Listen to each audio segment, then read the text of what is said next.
A very good day to you. It's just great to be with you again. I'd like to speak to you on the subject of humility. Now, I looked up to find out what humility means. Humility, it is to have a humble view of one's own importance. Okay? So, if you're a poor person, that doesn't necessarily mean that you are humble. Okay? A humble person can be a rich person. Oh, yes. A humble person can be a famous person. Okay, and a humble person can be a poor person. But humility is not about your status in life. It's about your relationship with God, isn't it? If we look at Matthew chapter 5 and verse 3, the Bible says, "Blessed are the poor in spirit, for theirs is the kingdom of heaven." I don't think it gets bigger than that. You know, it's very easy to be humble if you've got nothing. It's another story if you become someone. I heard a beautiful story told about in the United States of America, in the days of the segregation, when the white people and the black people didn't sit together in the bus. The black people had to sit in the back and the white people had to sit in the front. And there was 3 young men got on a bus. The bus was empty. There was only one black man sitting in that bus, and he was sitting in the back, and he was sitting quite low, and they couldn't see him properly. And 3 young guys, white guys, got on the bus, and they were really looking for trouble. And they started to tease and humiliate this black man. He never said a word. He just sat there quietly. And they sat in the white section, and they were shouting at him and pulling him down for no reason.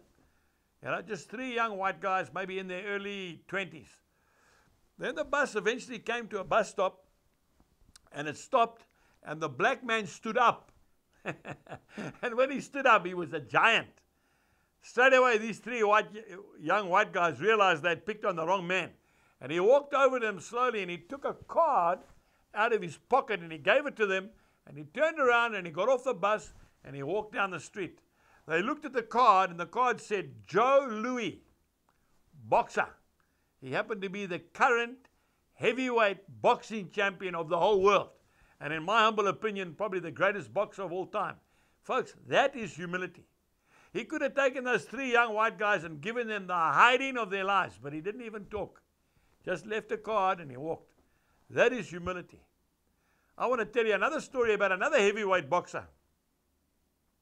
And he was a big mouth, and you know exactly who I'm talking about.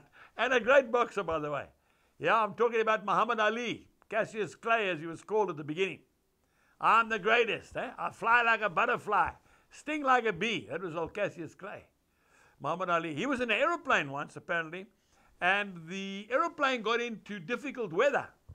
So there was a beautiful young air hostess who was walking up the aisle because the pilot had just sent a message through in the intercom, "Can all the passengers please fasten their seatbelts because we're going into turbulent weather." Now, normally when a pilot says that, it's quite serious.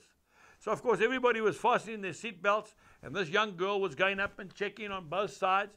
And then she came up to Cassius Clay, and she said to him, "Sir, I see your seatbelt is not fastened. Could you please fasten it?" And he just came back at her and he said, "Superman don't fasten seatbelts." And this young girl, just as quick, came back to him and said, "Superman don't fly in aeroplanes. Sir, please fasten your seatbelt." Folks, I want to tell you, humility is a mighty sign of a man of God. Martin Luther was the great reformer. They asked him, what are the 3 greatest virtues of a man of God? He said the number 1 is humility, number 2 is humility, and number 3 is humility. We need to be humble, and then God will lift us up. Remember, he resists the proud, he gives grace to the humble. 1 Peter chapter 5 and verse 5. God bless you until next time. Goodbye.